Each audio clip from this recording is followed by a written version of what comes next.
That was some sick bass grooves by Chuck Rainey on this Aretha Franklin's classic called The Rocksteady. And why I picked this song was, of course, I mean, you heard the groove. When I listened to this, I really wanted to check what's going on. And there are a couple of elements in this song which is so a part of R&B bass and its culture. That is, if you see the main groove, it is pretty much going on a loop. So the concept of repetition, where you have one groove and it repeats, but with certain rhythmic variations. We have heard Victor Wooten say, Gary Willis say, and so many others say that, you legitimize that groove when you repeat it actually.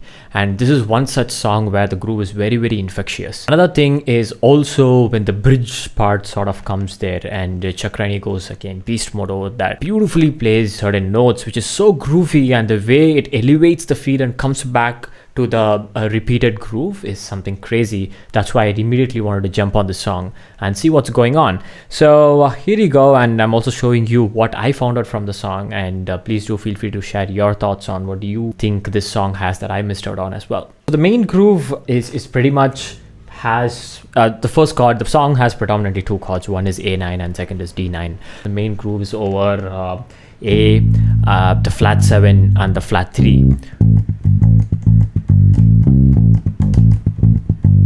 So if you see, I made slight variations in the groove.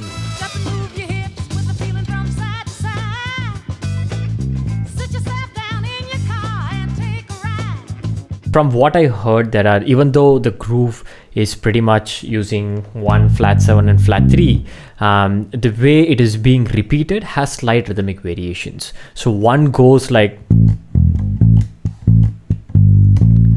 and the second one goes like. So if you can see, these are all the subtle rhythmic variations, because muting and the ghost note is such an important aspect of this groove. And yes, this was my first time in transcription, I would say, not just by ear and playing it, but also writing it down. So I have added that as well. Please feel free to take a look at it. But I would say, since this is more of my initial attempts in reading and writing music, please be a critic on it. If I have conveyed that wrong, if I could have improved the way I am writing down music and these grooves, then please do let me know. When we come to the bridge part of it, which is in D9, Chuck Rainey goes super beast mode.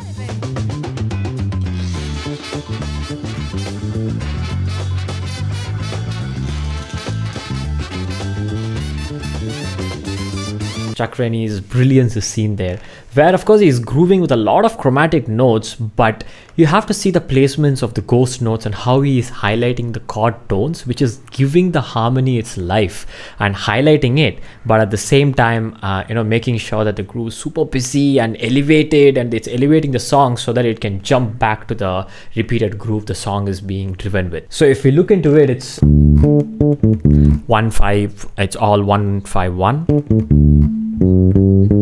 It then from a major third, 4, flat 5, 5. That's the first part of it. Then if you can see, the next part is he does a move, goes to the major third below an octave, which is a standard walking bass move that we can see in jazz a lot, where